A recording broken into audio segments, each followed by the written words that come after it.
8 часот и 9 минути го следите најновото издание на утринската програма на Националниот сервис Македонија наутро. Овој втор дел од ова издание на емисијата го отвораме со разговор во студио. Ризична бременост е темата која што ќе отвориме во наредните 15 минути со мојот гостин. Веднаш ќе му посакам добро утро и добре дојде во Македонија наутро на доктор Слободан Дракулевски, специјалист по гинекологија и акушерство. Добро утро на сите гледачи. Како вовед за темата, ја само ќе кажам дека бременот е најубавиот дел од животот на една жена, меѓутоа не секоја бременост пак е иста, кога станува збор за здравието на мајката и правилниот раст и развој на плодот, што значи може да се јават одредени компликации. Што е ризична бременост? Што значи ризична бременост? Во принцип, тоа е секоја бременост каде што се појавуваат проблеми во текот на самата бременост. Мора да се каже дека всушност преку 80% од бременности се нормални бременности. Ризична бременост е една групација од околу 20% од бременостите, што да речеме не е многу као бројка, меѓутоа е голема бројка за семејството. Тоа што е 20%, да, меѓутоа за семејството тоа е 100%. Така математички гледано. Ризична бременост. Проблемот е основен што секоја бременост може да стане ризична. Затоа и во светската класификација во регистарот постои нормална бременост и високо ризична бременост. Не постои нешто што е помеѓу, као малку или средно ризично. И сега, ако сакаме да говориме за причините за настанување на ризична бременост, тогаш овде би споменали какви видови на ризична бременост постојат и од што се предизвикани тие? Па има, самата бременост постои проблем во однос на здравието на мајката, кој што мајката ако претходно имала некои придружни болести, кои што во бременоста се влошуваат и се манифестираат, почнувајќи од притисок, од дијабетес, од било која болест која што ја поседува мајката може да влијае на плодот. И една групација на болести кои се јавуваат од самата бременост, да речеме во почетокот, во првите 3 месеца може се јави крварење, полоша имплантација, полошо всадување на плодот, во средината на бременост реакција на матката, кој што бара посебно внимание,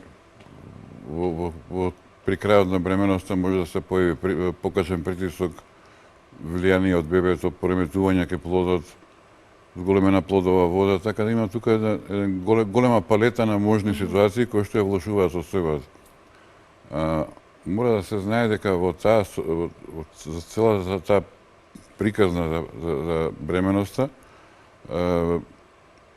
едно од главно место има матичниот гинеколог, матичниот лекар, кај што има голема улога да препознае да го препознае ризикот и да влие на тој ризик со време, да ја третира пациентката додолку е помал проблем, а доколку е поголем проблемот во однос на бременоста, да прати на соодветно место кај субспецијалиста за одредена проблематика за таа пореметена бременост.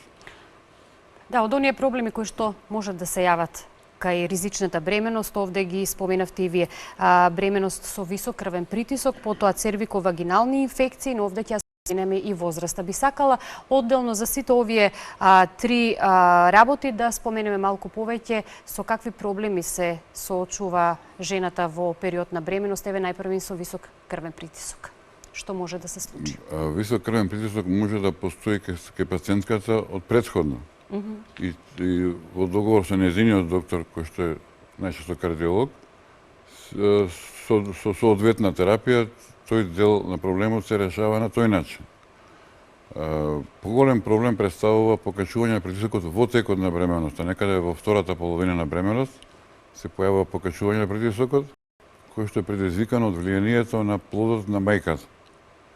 Во таа состојба се јавуваат тие состојби на прееклампсија, еклампсија, дури до животно загрозувачки состојби се зголемува ризикот, така да тука улогата на соодветниот доктор гинеколог е огромна во третманот на мајката и во исто време и во заштита на плодот. тие бременности се третираат со максимална терапија, со максимално внимание и најчесто завршуваат пред време, бидејќи со влошување на состојбата не може да се чека до крај на бременоста, него со вадењето на плодот надвор го решава проблемот практично кај мајката. Така. Какви проблеми предизвикуваат цервиковагиналните инфекции? Тие инфекции постојат од почетокот на бременоста, така да најчести проблеми што ги предизвикуваат се прекин на бременост, абортус, спонтан абортус, значи под влијание на инфекцијата локална, таа се проширува во матката реагира и некаде во првите 2-3 месеца на бременоста доаѓа до спонтан абортус. Така во принцип како една врста на припрема за бременост би требало да се земат брисеви, да се провери целата таа состојба однапред како припрема за бременост. И превенција секако. И превенција, апсолутно. Се во ситуација кога постои инфекција више и бременост, се дава соодветна терапија која што не е штетна за плодот, меѓутоа и тоа треба на време да се реагира. Така. За да се спречи проширување на инфекцијата на кај матката.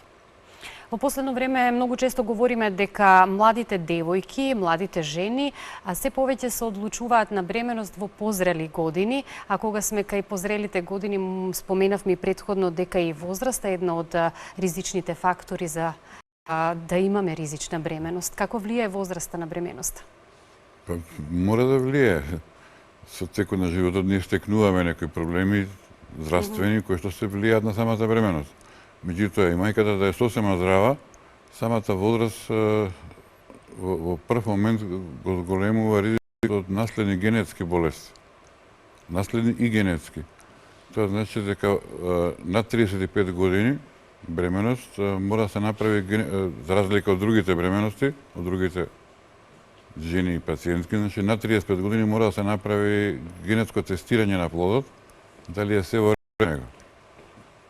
Тоа тестирање се врши зависно од неделите, се врши преку крвта на мајката или со директно зимање плодова вода од матката и тие тестови се 99 до 100% точни.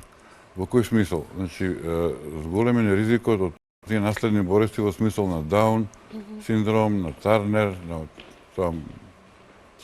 такви болести има преку 1000 кои што може да се диагностицираат на време и може да се реагира. Меѓутоа, многу е битно, значи, над 35 годишна возраст да се направат тие тестирања, што се неопходни за проверка на бременост. Која е идеалната возраст за бременост? Нема идеална возраст. Нема идеална возраст. Не можеме да направиме некоја граница. Имам пациентки и од 18-17 години и од 45-48. Така да нема математика во тој дел. Битно е здравјето на жената и состојбата на жената, кој што возможува и тек на бременост. И секако редовните прегледи кај гинеколог, и овде би сакала да споменам дека едно од клучните фактори е од она што треба да се внимава во текот на бременоста и исхраната, потоа физичката активност. Не значи ако сме бремени дека сме болни, нели? Ние сме сосема нормално и треба нормално да функционираме. Значи, бременоста представува втора состојба, друга состојба, не е прва, меѓутоа тоа не е болест, тоа е состојба.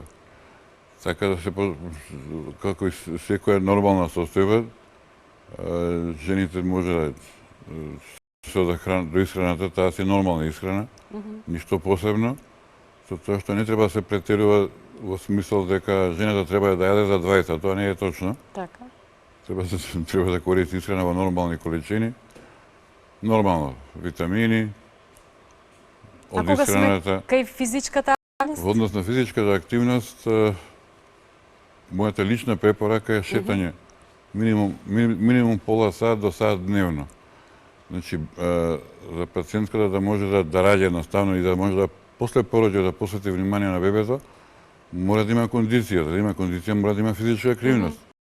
Така да минималниот дел е движењето, шетањето пола сат до сат дневно, а воопшто е, мислам, сосема е нормално кај жените да изведуваат и некои вежби, кај пилатес, јога, различити вежби кои што не ја преоптеретуваат жената, меѓутоа од друга страна влијаат за физичката активност и физичкото здравје на жената. која што е многу битна за понатака. Веќе 2 години живееме во пандемија од COVID-19 и неизбежно е прашањето бременоста и COVID-19. Тоа е интересно прашање. За овие 2 години се створија некои статистики во светот, каде што практично од овие потешко COVID болните 70% се машки, 30% се жени. Значи, жената има поголем имунитет практично. Од бремената жена има уште поголем имунитет од вообичаено кога не е бремена, така да е релативно мал бројот на корона позитивни пациентки кај бремените жени. Во последниве 2 години имав преку 50 пациентки кои што беа со активна корона. Има корона и во прв триместар, и во втор триместар, во трет триместар, значи на почетокот, на крајот, со соодветна терапија, со внимание.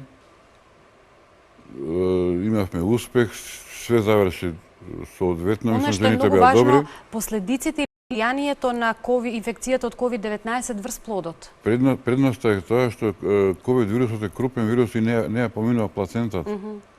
Така да во Македонија, во клиничкиот центар на гинекологија, преку 300 пороđаи кои што ги имаа, само кај едно бебе се појави корона. И тоа веројатно беше од околината, не пренесено преку крв на мајката. После породувањето. Така да самото бебе е заштитено, а самата мајка има зголемен имунитет, така да и текот на болеста статистички гледано е само тек на болеста е полесен на некој начин. И имавме успех во секој случај, и мајките и бебињата беа добри на крај. Така. Во светот и во земјава во тек е масовна вакцинација против COVID-19. Од Министерството за здравство препорачуваат сите да се вакцинираат, па дури и бремените, затоа што нема никакви последици од вакцинација со COVID-19. Кој е вашиот став и вашето искуство на ова прашање? Значи, вакцината е како секој друг лек. Значи, секој лек има одреден процент на компликации и проблеми. Меѓутоа, помошта што дава таа вакцина во однос на короната е огромна. Така да, што мене често ме прашуваат пациентките што да правиме. Многу е лесно, значи подобро е вакцина отколку корона. Така. Тука нема простор за договарање наставно. Така да препораката да се вакцинираат сите колку што можат. Тоа е едно и втор момент, значи во е дозволено и порано, меѓутоа некоја наша препорака би било после 14 недела од бременост. Што бременоста трае 40 недели, 14, значи првите 3 месеца да не се вакцинираат, дали после тоа не е проблем. Така. Со тоа што најсоодветно, најдобро некаде после 20-та недела, тога се формирани сите органи, така да нема последици, нема проблеми. Она што би било најважно како заклучок е дека треба бремените жени редовно да посетуваат гинеколог, да прават редовни гинеколошки прегледи, на тој начин ќе се превенира и ќе се спречи одреден ризик кој што би бил секако ризичен за самата бременост. Да, тоа апсолутно е така. Значи, во принцип, жената треба еднаш годишно да дојде на контрола на гинеколог, заради превенција на сите можни компликации за нормалното здравје збориме.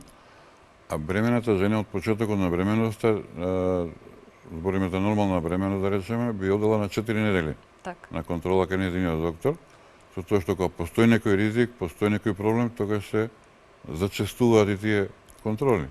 Независно од потребата, на недела, на 3 дена, на 2 дена, зависи од ситуацијата.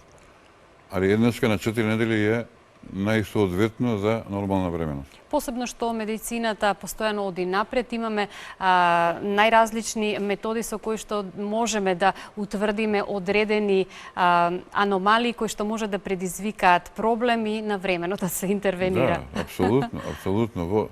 Во бременоста, значи, ултразвучниот преглед е неприкосновен. Така. Тоа што сме го немале порано, некаде од 63-4 година се створи тој ултразвучен апарат. Претходно не постоеле тие апарати, меѓутоа сега имаме соодветни апарати, се добива слика на плодот внатре и се врши проценка, се гледа точно каде што е како, така да таа технологија во медицината тука има огромна улога. И тој ултразвучен преглед има огромно значење во превенција и навремено предвидување на состојбите. Покрај ултразвучниот преглед, тука е и кардиотокографскиот апарат, со една врста ЕКГ на плодот. Тоа се прави при крајот, значи на бременоста, некаде после 35-6 недела, каде што се бележи секој отчукување на срцето на плодот. Така да било какви пореметувања се наоѓаат во моментот се гледаат. И таа комбинација на ултразвук, кардиотокографијата овозможува една голема безбедност и сигурност како на проценката, така и на навремено завршување на бременоста и добивање на здраво дете. Така. И здрава мајка. Јас кон крајот на разговорот само би ви овозможила да упатите еден апел или една порака до сите млади девојки или жени кои што планираат набрзо бременост и до сите бремени жени. Апелот е само редовни контроли. По нашите правила во државата, значи секоја жена треба да има матичен гинеколог. Така. Од таму почнува приказната, значи треба да се појави кај својот доктор, да каже дека планира бременост, а докторите дека се знаат што треба да прават. Јас ви благодарам многу за вашето гостување денеска, ми беше задоволство, ќе се видиме во наредна прилика со некоја нова тема во Македонија наутро. Благодарам и на вас за поканата. Почитувани, тоа беше доктор Слободан Дракулевски, специјалист по гинекологија и акушерство.